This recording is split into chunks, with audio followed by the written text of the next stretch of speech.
Welcome on board to Eugene Talks Football once again. I hope all of you are doing well. Please don't forget to subscribe to this video if you're new and like every other video that is uploaded on this channel because your likes are instrumental to making this channel grow. Thank you once again. Well, there's so much frenzy and excitement at Arsenal Football Club. Isn't that what we want? Of course it is. So many, a lot of things are going well for us at the moment. Of course, there are naysayers who keep saying that we're going to do it and we're going to do it, but who cares about that? It's just about the club going forward. The owners are involved in the club now.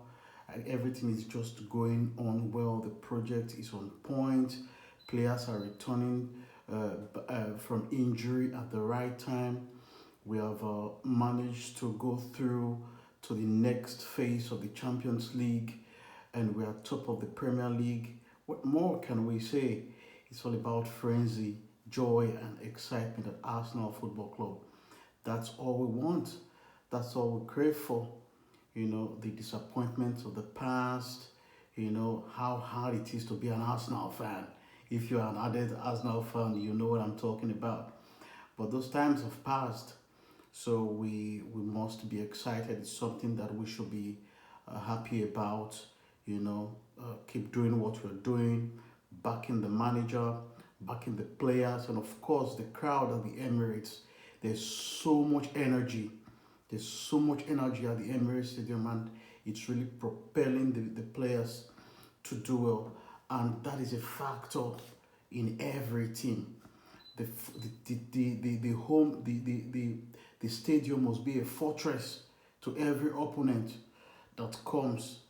You know, they must see it as a fortress, like Anfield. You can imagine how the streak that they're carrying on at the moment without defeat.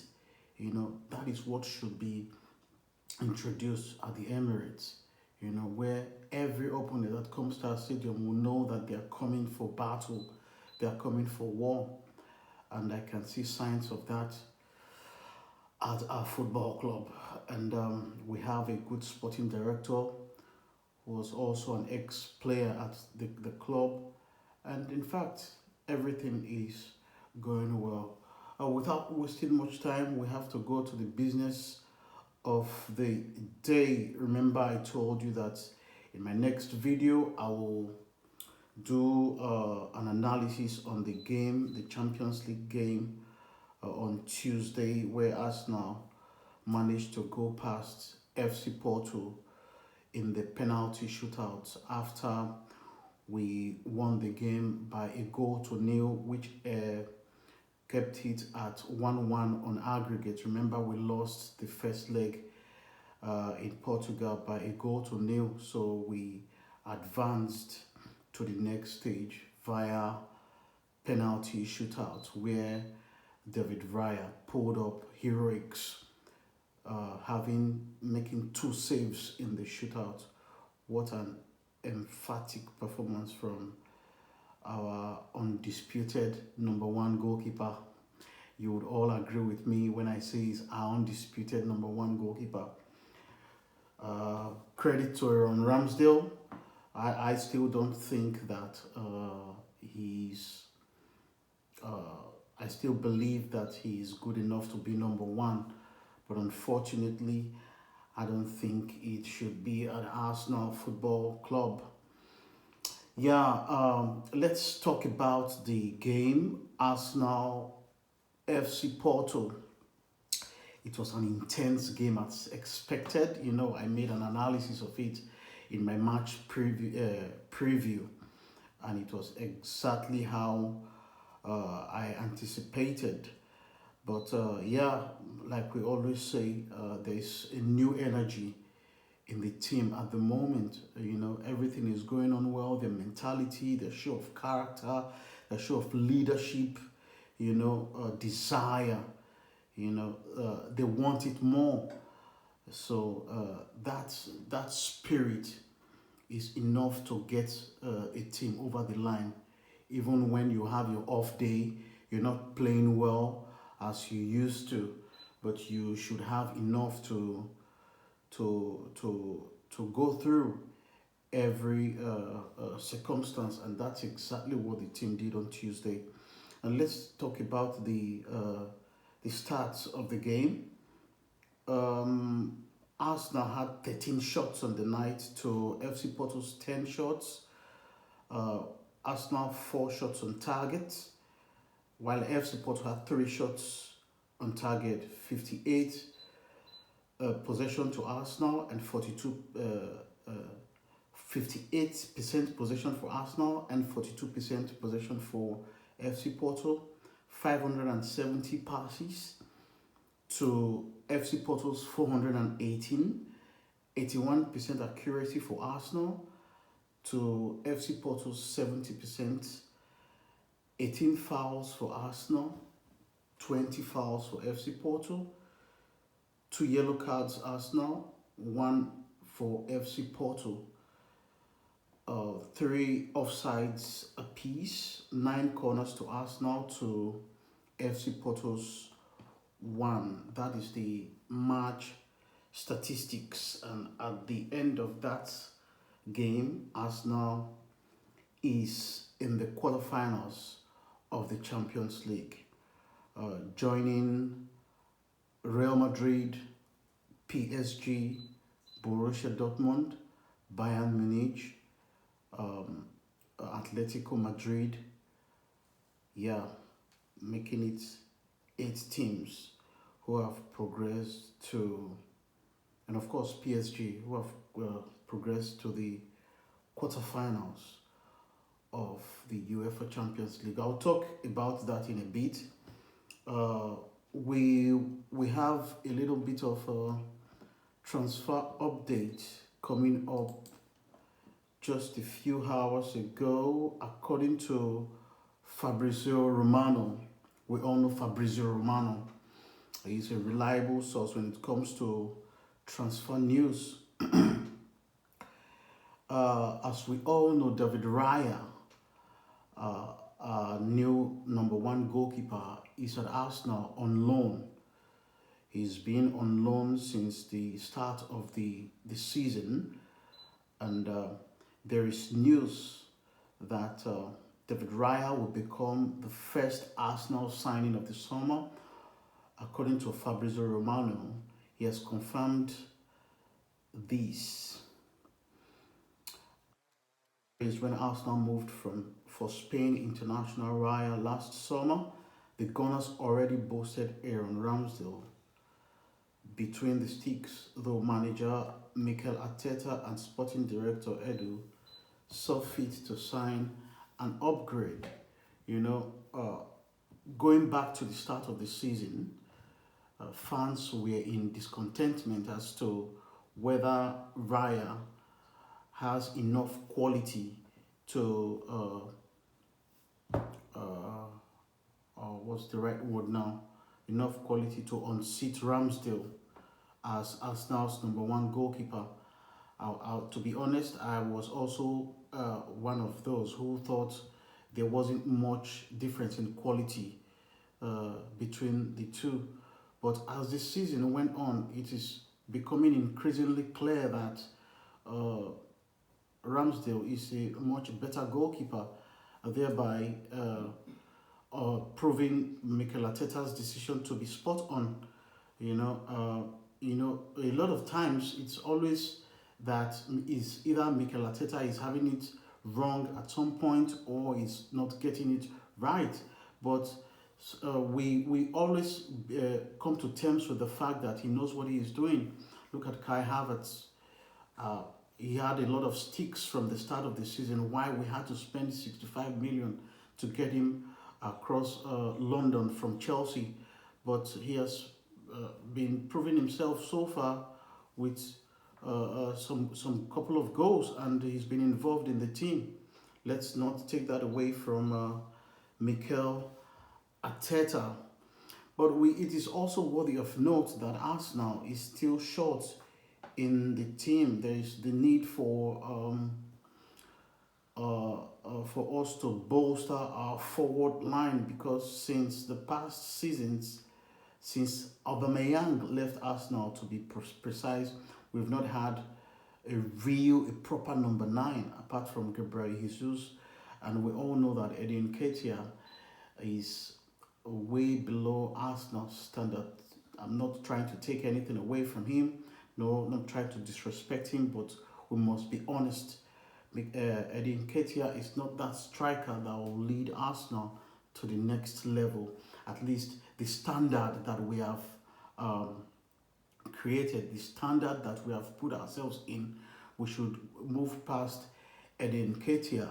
So definitely Arsenal is also in the hunt for a new striker. And according to Charles Watts on Court Offside, Edu, that's the sporting director of Arsenal, had held talks with Victor Osimhen's agent over a move back in the summer of 2022.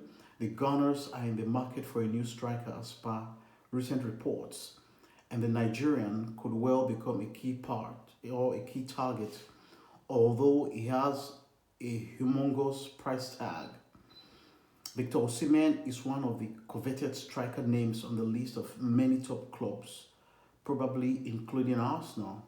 Chelsea are also keen, and as per many reports, they are ideally in the chase for the 25-year-old Napoli star who has a mammoth 130 million euro release clause attached to his contracts.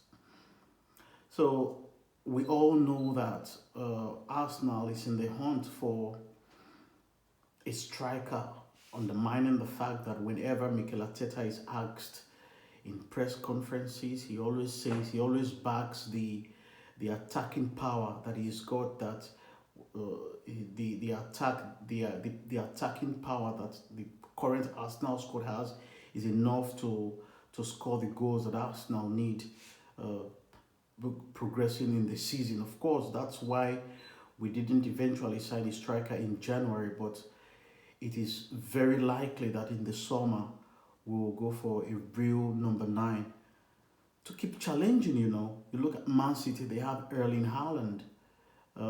Liverpool, they've got enough firepower up front. Darwin Nunez, they've got Cody Gakpo. So they've got Jota as well. So we only have Gabriel Jesus, and we know that Gabriel Jesus is not. He said it himself in an interview. I don't know if he said it unconsciously, but it came out of his mouth. He said scoring goals is not his strongest point. That's outrageous coming out of Arsenal's point man. But yeah, it is what it is. So it's important for us now to target another striker come this summer. And of course, there are other strikers lined up, not just Victor Osimhen. According to David Ornstein of The Athletic, he said about 3 weeks ago, he mentioned a couple of strikers that Arsenal are looking at. It's not as if there is any negotiation that is ongoing at the moment, but he just gave a hint concerning the strikers that Arsenal are potentially looking at. He mentioned the likes of Victor Gyökeres of Sporting Lisbon, Benjamin Sesko of FC RB Leipzig, and of course Evan Ferguson of Brighton and Hove Albion. I mentioned this a couple of months back. It's not as if I thought to myself that Evan Ferguson is a player that can develop fast and become, one of the best strikers in the world. I think he's just 20 years old, though he's not having a good season at Brighton at the moment. He's hardly had minutes, but we all know that it's not going to come cheap. In spite of that, we know how Brighton do their business. So these are the strikers that Arsenal are likely to go for come this summer. And not only in the striking department, Arsenal is also looking at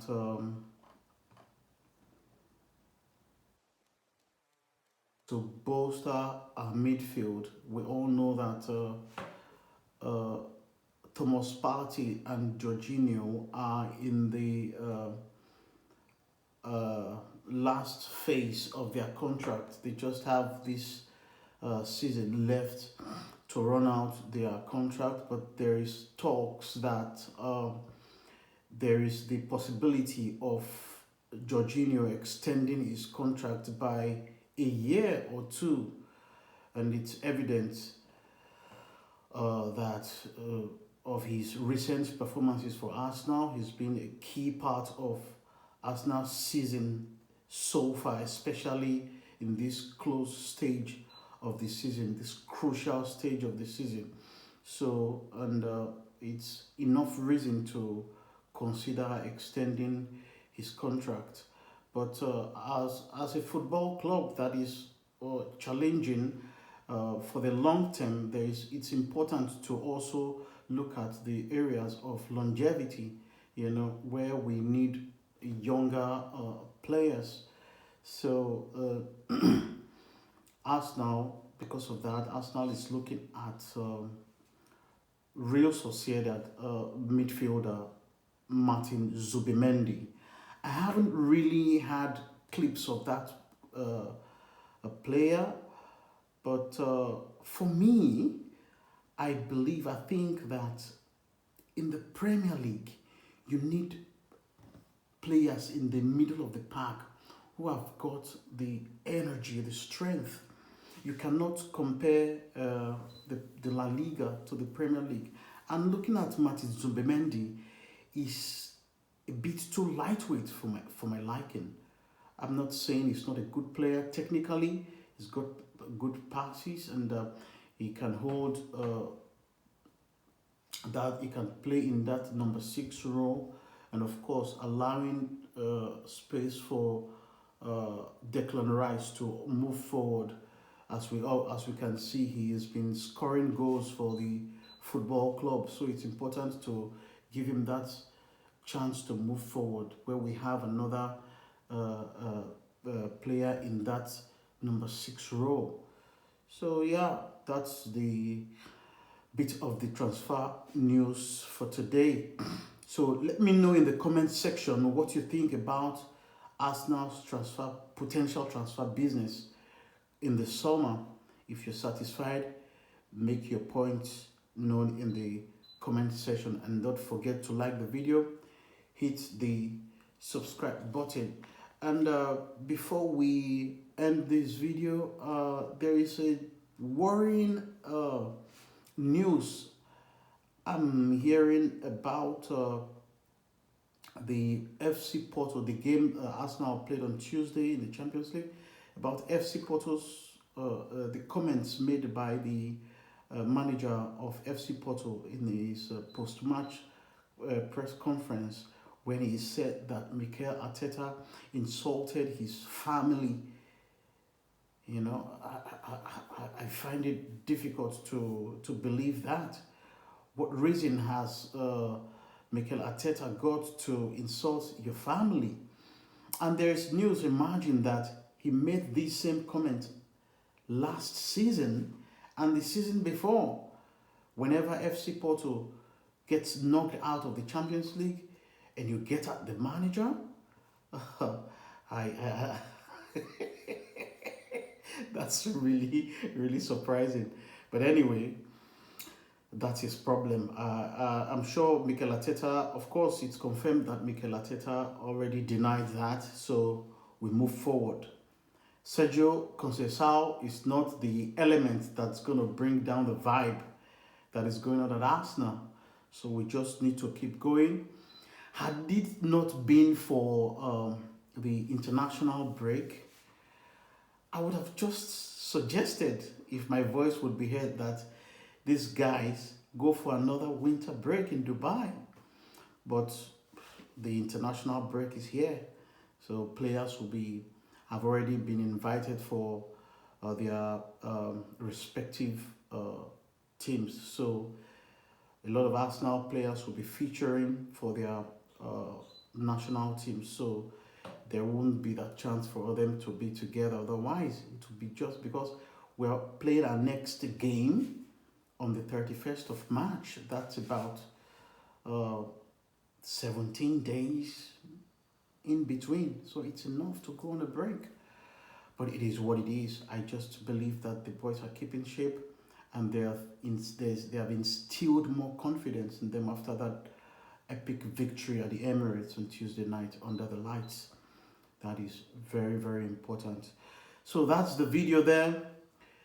Ensure you subscribe if you're new. Hit the like button, and I'll see you again. Peace.